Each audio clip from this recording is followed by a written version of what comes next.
Welcome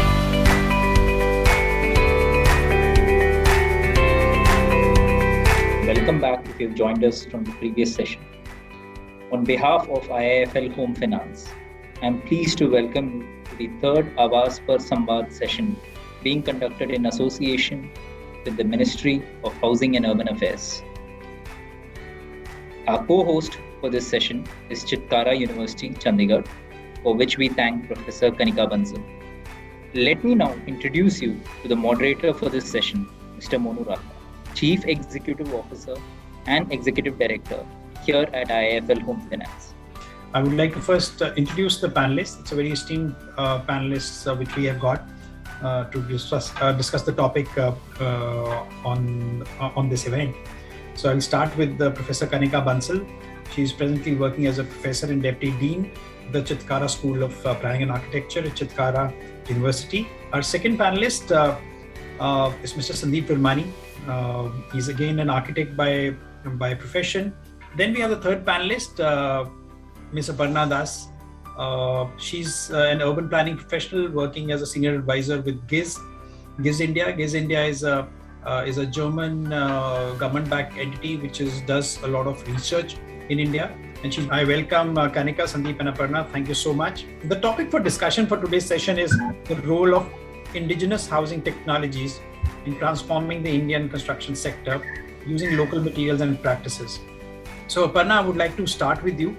So you have extensive experience in this domain, and how do you think that indigenous housing technology is relevant to the quality of a life of local people? And I would also request you to also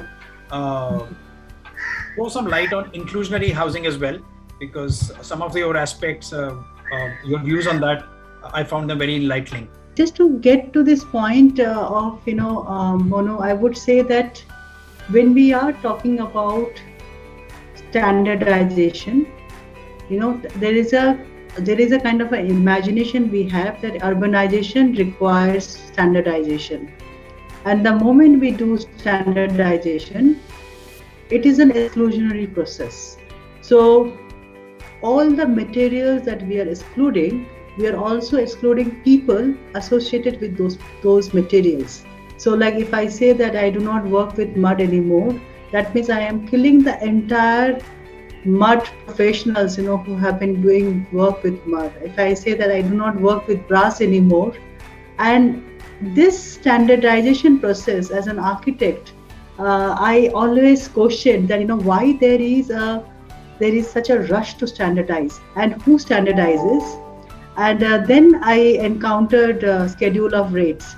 To you, Kanika, you've been your experience in the built heritage conservation. I'm sure you come from another dimension where built environments of the past, especially of the colonial era. And so could you expand on how your research contributes to the indigenous construction practice and technologies? Because they were not part of our country, but they still learned very quickly and they developed some buildings in a different manner. And what is the impact that the urbanization process has on local construction practices?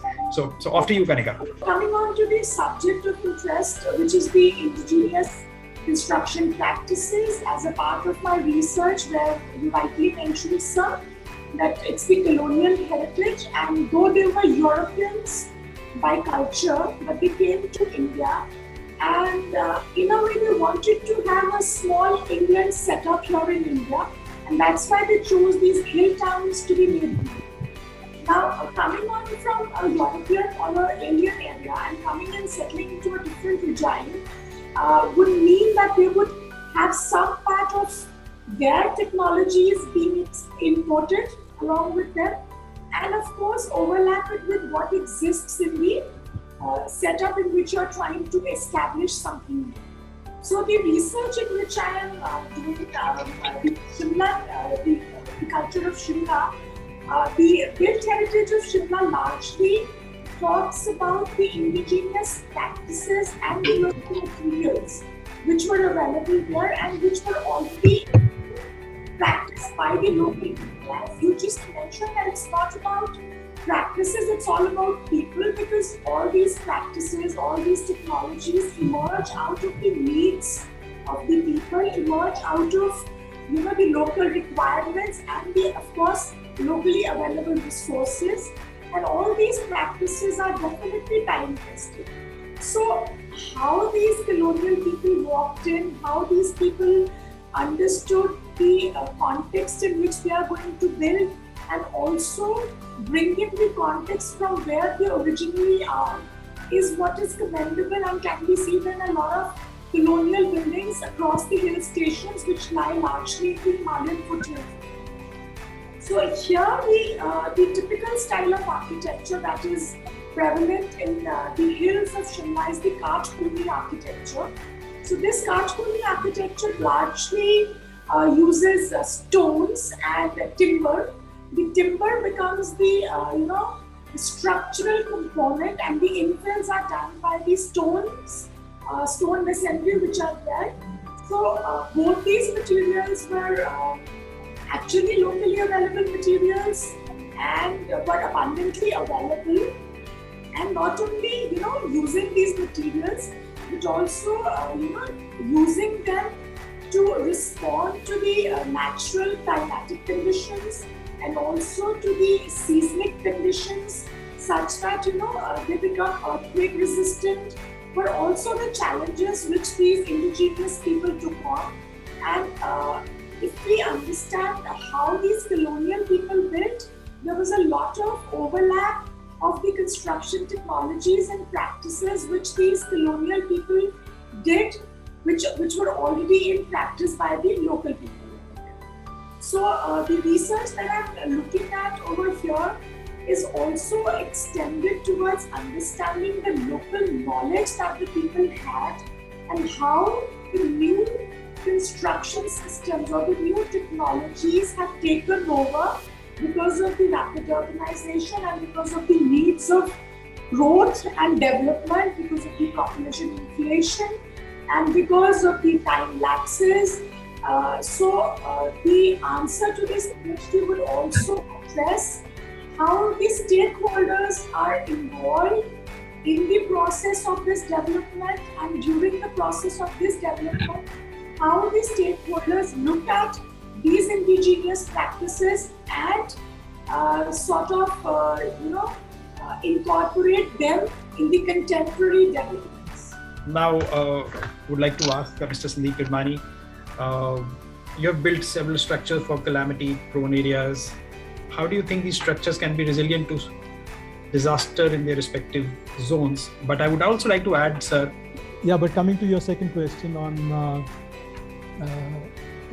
disasters, I think what Kanika was saying is absolutely right. Like the Kachpuni system is earthquake resistant, and like in modern knowledge systems in architecture or structures, steel and concrete are your only ways of trying to make a building resistant to earthquakes. Because if you see from here in Kutch, through Rajasthan, through the entire Himalayas, if you go, this is the zone 5 area where all the earthquakes happen. This is where our the two plates meet. And every area has a different technology for dealing with earthquakes, indigenous technology. We have already documented 12 different ways by which buildings can take earthquakes of very high magnitude. So I feel if our schools of architecture had done or still should do a lot more documentation of our own ways of building, I think we will be creating a generation of architects who will be rooted in the sociology and the science of to build in the tropics. Thank you so much, Aparna, Kanika and Sandeep. At least I have really enjoyed this a lot.